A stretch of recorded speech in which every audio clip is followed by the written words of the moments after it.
Welcome to Tech in the Right Direction, the podcast.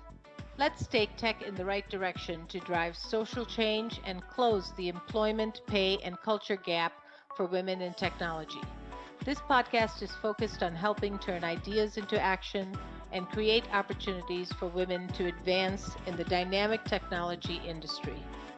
I hope this podcast will inspire and motivate you to encourage more women and girls to seek or grow a career as a woman in technology. Stories about the journey of amazing women in the tech field starts right now. Welcome to Tech in the Right Direction, the podcast. This week, I'll be speaking with Cynthia Meineke. Cynthia is a senior account executive with New Era Technologies who is focused on the customer experience. Cynthia passionately embraces partnering with her clients to deliver an exceptional customer experience with every interaction through high velocity, elegant innovation with the goal of pushing revenue growth up while driving costs down through improved business process and operational excellence. Welcome to the show, Cindy. I'm so excited to have you on. Oh my gosh, excitement is not the word. I am crawling out of my skin. I'm so happy to be here. Oh, that's great. So let's get started. So Cindy, as a woman in tech, can you share with us your career journey and how you got to where you are today? Oh, I would be happy to, but I'll warn you ahead of time. It is a long story. And That's okay. okay, good. And to tell it properly, I have to go like way, way back. And there's tie-ins to this, and it'll make sense later. So from the age of 14 to 17, I was in a foster home. And then at age 17 was released without really a strong family support system behind me. So I quit school so I could go to work full time. So did not have a high school degree. And then unfortunately got married young, had a few children. And then I had an epiphany moment at about the age of, 24 or something, when I had 3 small children and I was working at Kroger. And I knew I wanted more for my kids than I had. And I wanted them to go to college. I wanted them to have awesome careers. I wanted them to just be more than I ever was. And I knew I could not do it on a Kroger salary. And this is 86, 87, 88. And that was right at the beginning of barcodes coming into the grocery world. So ironically, it spurred in me this thought that, wow, computers are really the thing of the future. This could be a great career path. It never occurred to me that it was a man's field or that it was a STEM career. That never occurred to me. The only thing that was driving me was the fact that I knew I needed to make a lot more money, set myself up for more success so that I could provide a college education for my kids. So that's how I got into tech, because I thought I could make a living at it and put my kids through college. So I went to a trade school because I was working. I needed to keep working. I didn't have the luxury of doing a 4-year degree. So I had to get trained up quick and back to work quick. So I chose a trade school and I had some college behind me. I was doing some college courses and so forth. And so I did the trade school. My first job out of trade school, I had a certificate in computer technology. My first job was not much more than I was making at Kroger, but I knew it would increase quickly. But I had a trunk full of tools and chips and parts. And as a hardware technician, I drove all over Michigan fixing Unix boxes in the field. So HP, UX, IBM, Altos boxes. I learned Unix before I ever learned DOS. And here I was doing chip level replacement in the field on corporate servers with a soldering iron. That was my first gig coming out of that trade school. But I quickly moved up. I stayed at the same company for 2 years. In that company, it was a small proprietary business that did manufacturing software. And it was a great place to cut my teeth because I learned everything from the ground up. I learned operating systems, I learned networking, I had to set up multiplexers, I had to set up firewalls. I eventually learned database admin and database programming. I learned, like I mentioned, Unix and DOS. And it was just a great place to be. And then that launched my next career.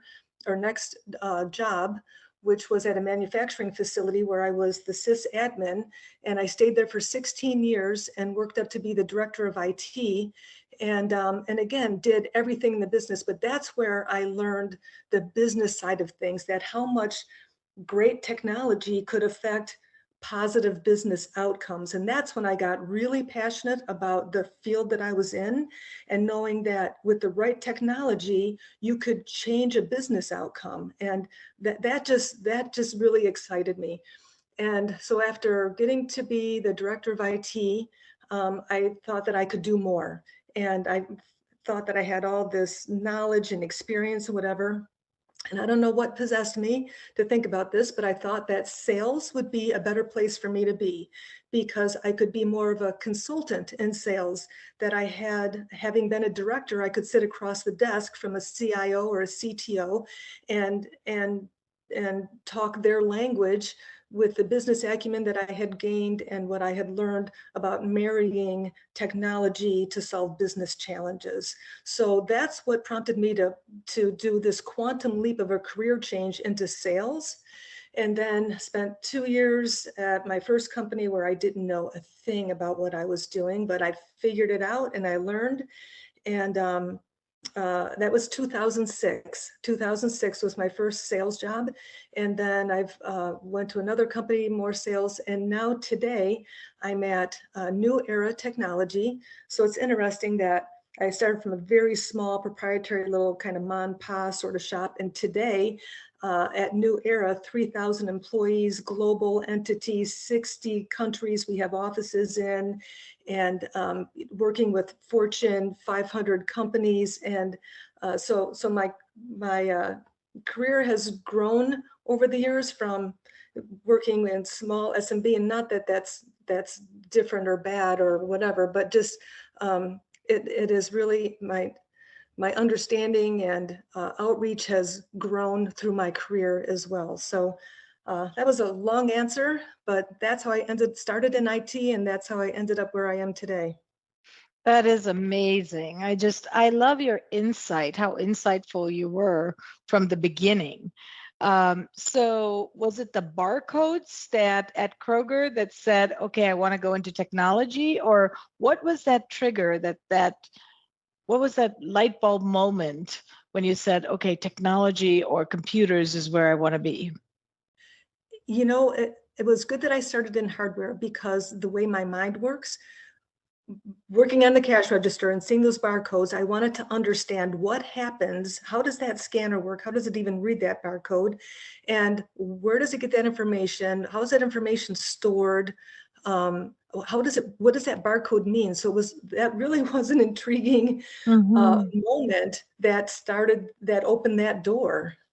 That's amazing. You are so insightful. I just love hearing your story, because you went from nothing to really growing your mindset, growing your knowledge, getting educated, and then being very, very successful. So great job on that.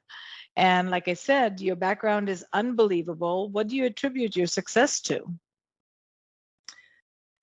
You know, that's a big question. And for that, I have to go way, way back on that one as well.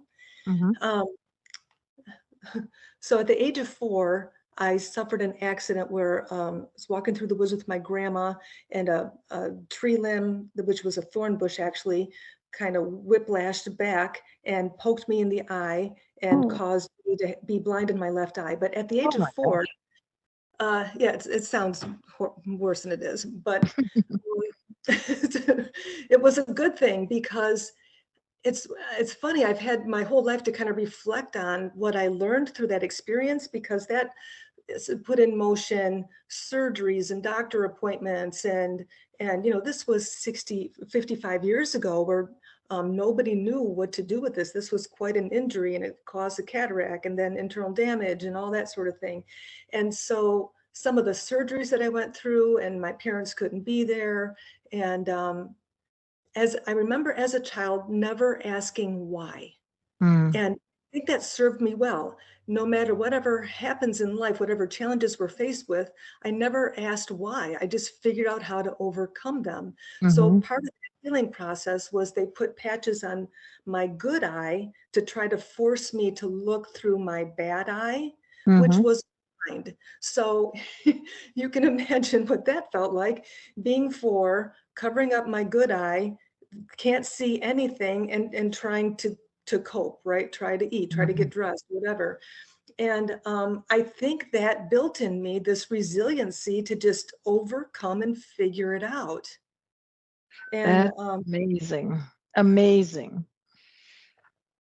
That is there, true resiliency. there's one more little story past that too. So again, it's amazing what the adults, I would hear the adults saying around me, like, oh, poor Cindy, she's going to be blind in one eye and she won't be able to do this, won't be able to do that. And I didn't listen to that. And then at the age of 8, now take this with a grain of salt, because remember, this is 55 years ago. We're in Michigan. It's a hunting family. My dad, instead of, getting on the bandwagon with everybody else about, oh, poor Cindy, she can't do this or that or the other, he bought me a gun and he taught me how to shoot it. It was a little 22 rifle, and we did target practice in the backyard with tin cans.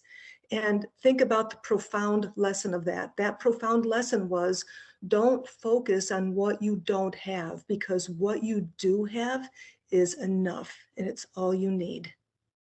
Oh, So I love again, that. those 2 profound things that were born from an accident really, I think, formed in me that resiliency, positivity, and persistence, and to look every challenge in the face and figure out how to overcome.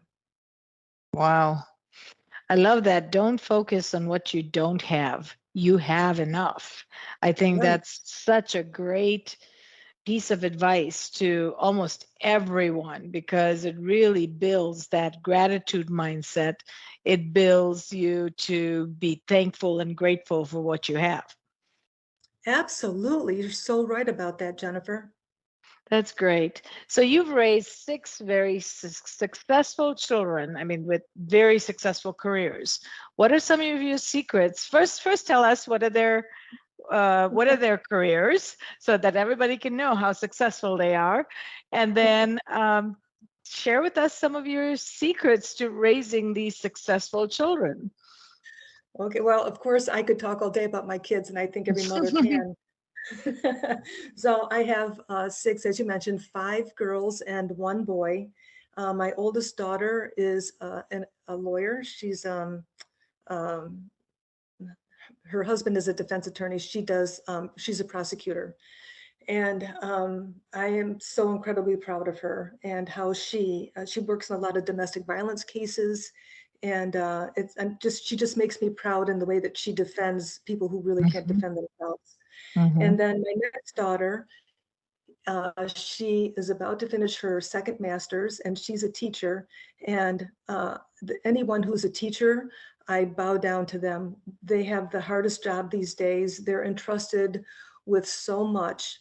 And I could not be more proud of her and her double master, and how she pours herself into her own family and into her career. She has 4 boys, and she's Wonder Woman. I can't hold a candle to her.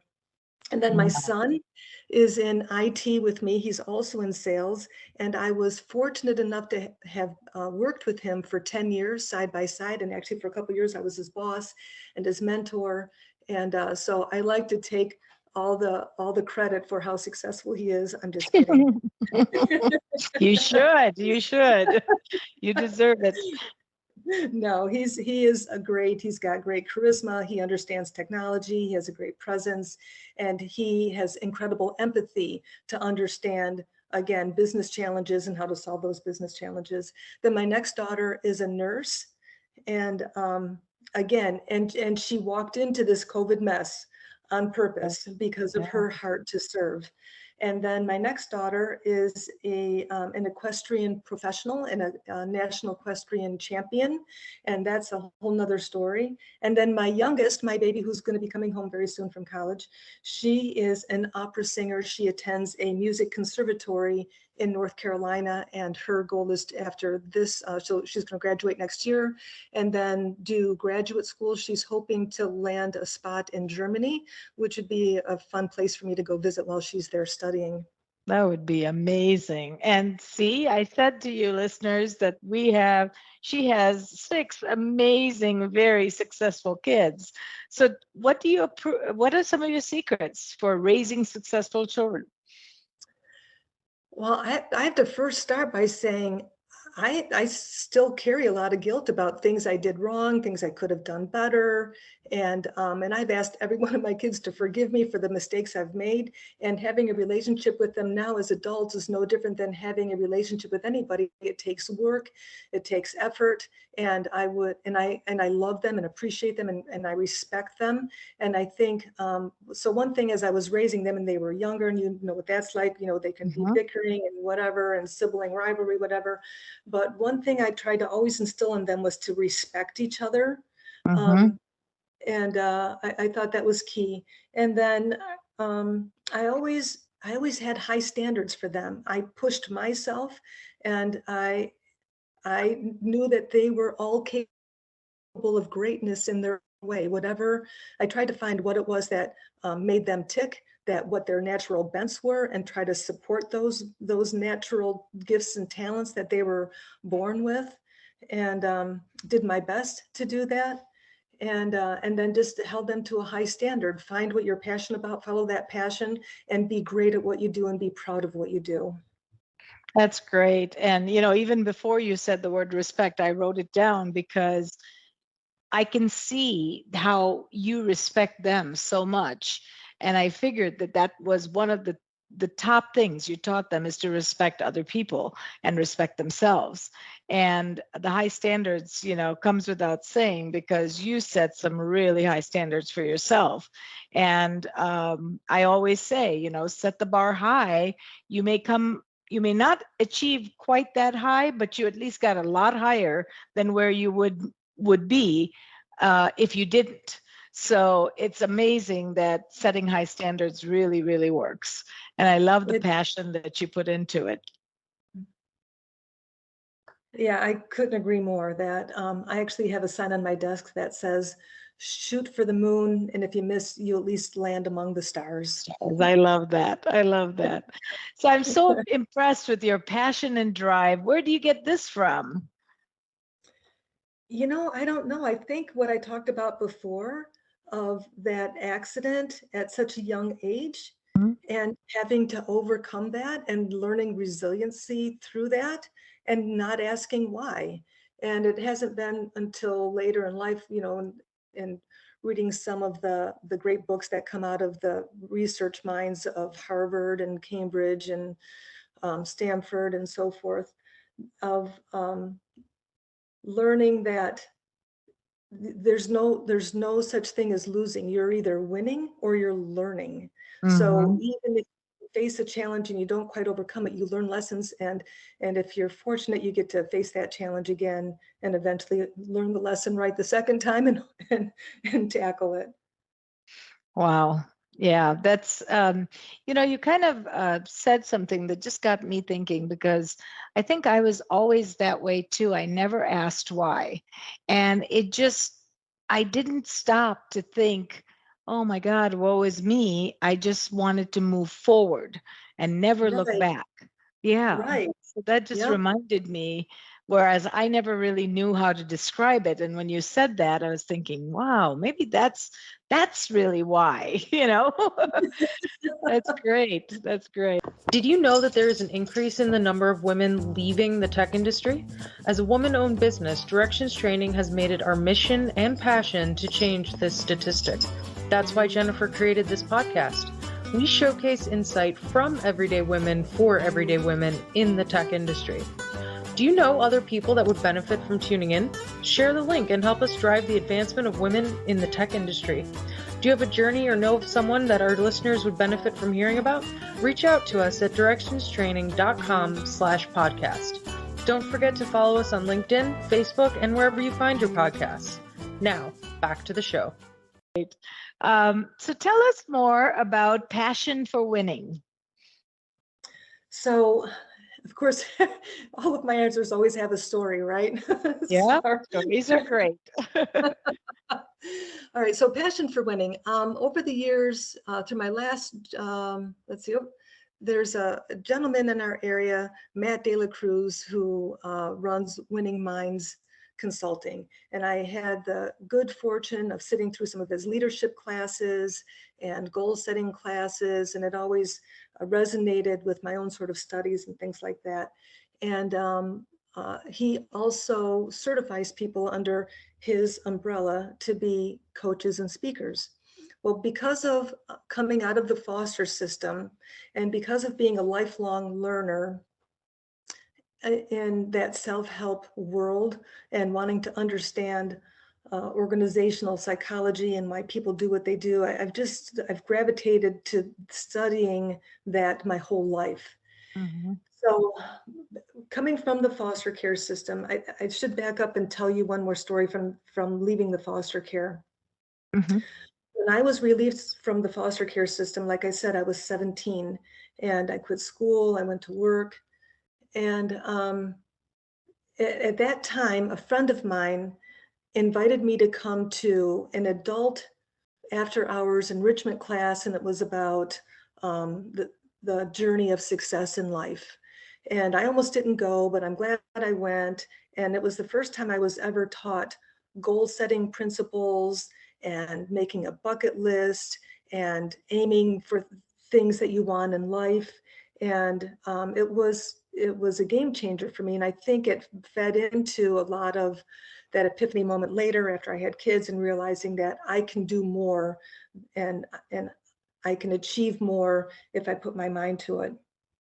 So after becoming a lifelong learner of goal setting and learning how to manage accelerated productivity and for setting higher standards, I realized that there's so many kids out there like me who at 17, you're released from the foster home with no place to go, no support system, and no life skill tools like that to tell you or teach you that you control your destiny. You can be whoever you want to be. You are in control. You are not the same person today that you're going to be 5 years from now or 10 years from now, and you get to choose who that person is going to be. You can be as successful as you want to be, but who's going to teach them that? So I combined this passion I've always had and this empathy I've always had for that time in my life when I had barely anything to hang on to, and how do I give back to that? So then fast forward, Matt De La Cruz, I decided to become a certified coach and speaker under Winning Minds, and then use that to give back to the foster community. So I formed this business, LLC, called Passion for Winning. I created a pilot charter that I'm working with Samaritas on. Samaritas is an organization in Michigan, and they are the largest placement of foster children in Michigan, as well as adoption services and transitional young adult services. So they have 14 homes around the state for those 17-year-olds like I was coming out of foster care with no place to go. So I put together this program under Passion for Winning, and it's an 8-week masterclass, and it teaches those all-important life skills about having a growth mindset versus a fixed mindset, about setting a vision for your life, about effective goal setting, about learning like the happiness advantage from Sean Aker, that like think about the question, what comes first, being happy or being successful? Well, research, we would think that, well, if you become successful, then you're happy, but actually research has shown that happiness breeds success. So teaching those kinds of principles that make a difference. Another one is gap versus gain. Another great lesson from Dr. Benjamin Hardy about measure your life backwards in your gains. Don't measure your life by what you don't have. Again, kind of going back to that first lesson from my dad of don't look at what you don't have, look at what you do have, because what you have is enough. So getting these young adults to have a belief in themselves that they are not their past and they can create their own future. So that's where my heart is.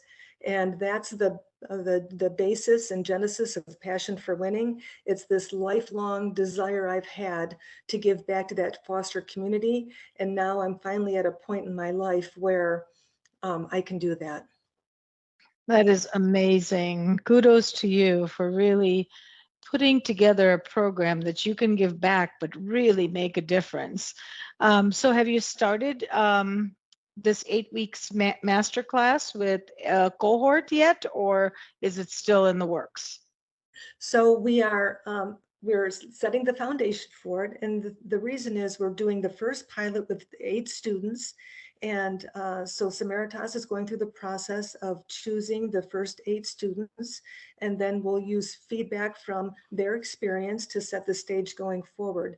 Because the key is that I want this program to be able to scale and to support every young transitional adult coming through that foster care system. So doing this first pilot program, which we're targeting to kick off the end of January. And then after that pilot program, we'll put together our lessons learned to then set the stage for a more widespread program that we can offer to every transitional young adult coming through the system. And are you going to do this virtually or in person? And what is the age group of the children? So as the transitional young adults, they're the ones who are coming out of foster care. So typically they're starting at age 17. Okay. So looking at that pocket of 17 to 25-year-olds, that's the age group. Some of them, many of them, are living in these transitional homes around Michigan. So this would be, there's 2 ways we could do it. One would be virtual, so that anyone from any of the homes can attend. So I envision a day where there's always going to be a remote class going on. And I envision a day where I'll be able to go to these homes and actually meet with these young adults in person. Because there's nothing like face-to-face and being able to give somebody a hug and tell them how awesome they are and tell them that you believe in them and see their life change. I love that. Yeah. I think there is this in-person element that's critical just from a support standpoint. I think, you could do a hybrid too, where you start out maybe in person and then some of the sessions are done virtual versus in person. So might be interesting. Right. Now, what challenges have you faced and how have you overcome them? I know you're so resilient, but does 1 or 2 challenges come to mind where you paused and said, wow, what do I do now? And then you figure it out.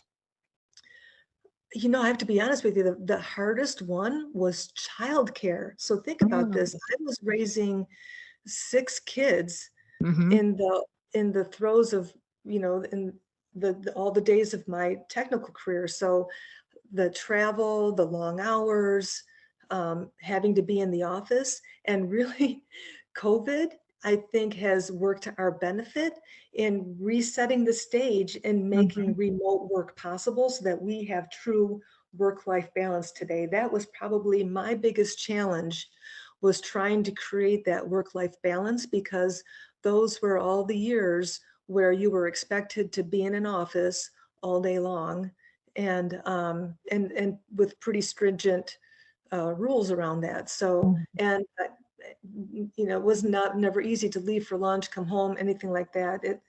Childcare was the hardest thing, in trying to balance work and life and being there for the kids while working. Now, And still having a career, right? Because with women, that's one of the biggest challenges. Yeah. Yeah. And I would say there was a few years where it did limit my upward acceleration, and it was a choice I made to stay in a job where I knew I could have been doing so much more, but I sacrificed to be there for my kids.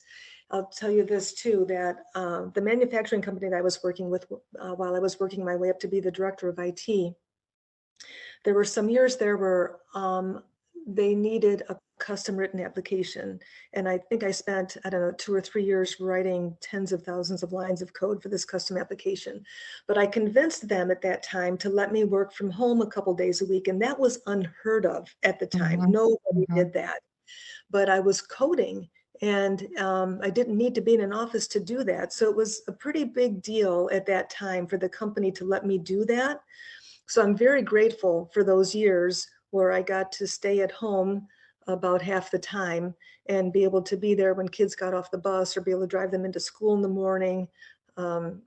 And I think, again, because of what we just went through with COVID, and we're all in this hybrid work mode now, it's a little bit easier for working moms trying to balance raising kids.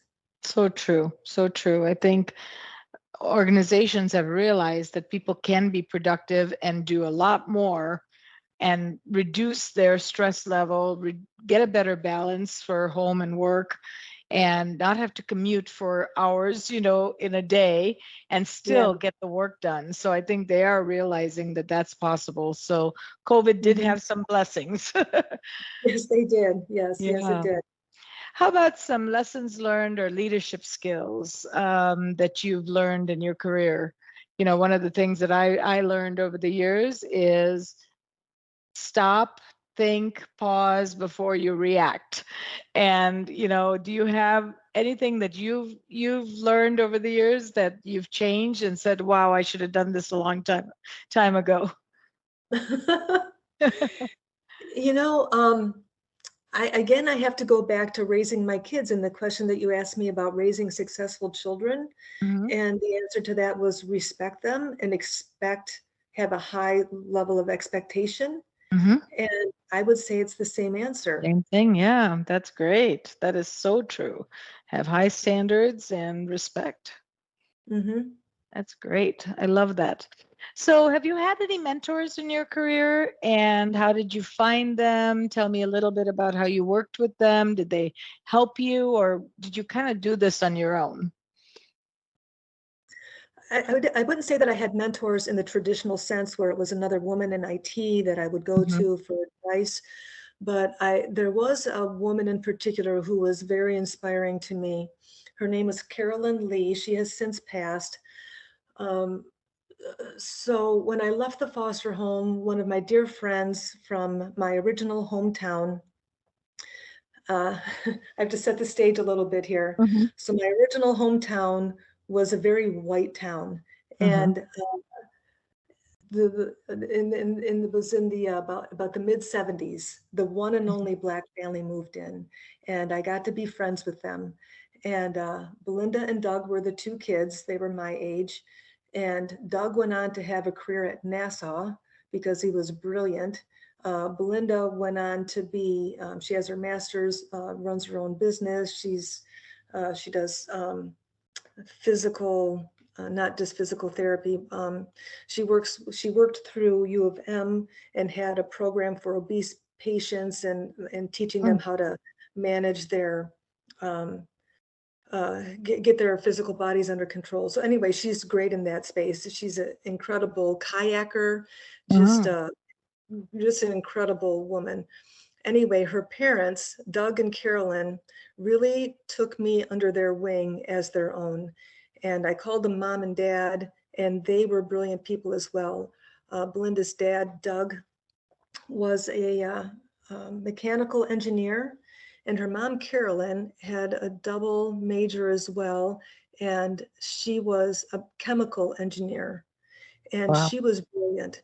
Now think about this. This is the only Black family in this all white town, and they were so educated and so smart and treated me like one of their own. But Hmm. the story from Carolyn is that she was raised in the South during segregation, and she had 3 or 4 sisters and a couple of brothers, but the dad was adamant that his daughters would never be maids or cooks, that they were going to go to school and be educated. And this family was just so educated. So I was just in awe of this family and the way that they took me under their wing and treated me like their own. And I called Carolyn mom until the day she died, and I treated her like my mom. and went to church with her and took care of her. And she was just really inspiring to me. And the rest of the story is that that woman never did learn how to cook. A woman after my own heart. People ask me what I make, and I say I make reservations. One more funny story about that is that they were a tall family, and I'm short. So I'm the short white blonde, and here I'm hanging out with this tall black family, and they would take me to their family functions and whatever. And Carolyn would introduce me and her daughter to her friends. She would say, "This is my daughter Belinda, who's 6 inches taller than me, and this is my daughter Cindy."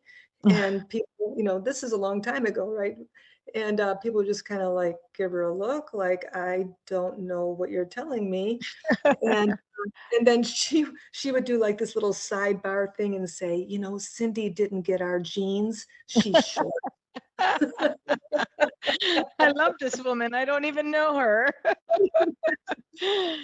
Yeah, but she was one I would call when I was exhausted and trying to balance working or having any sort of issues, because she was a mom, she was a career woman, she was intelligent, and so she was my lifeline. Nice. And are you still friends with Belinda Belinda, and absolutely. her brother? Yeah, I call her my sister, and same thing. We still get those kind of looks when we go places together when we say, "This is Nice. this is my sister Belinda," and people just I go, love "I don't." that. I love that. I really do. I mean, it just doesn't matter, your color or who you are. It's how you feel, how you care. It's those things that matter the most. Yeah, Yeah, absolutely. that's great. All right. So, in closing, what comments or advice do you have for our listeners? Maybe women thinking about a career in tech, because we're very passionate about trying to bring more women in tech because, those numbers keep declining. So what closing comments or advice would you have for our listeners? So a couple of them. One of them, if you are interested in a career in tech, go for it.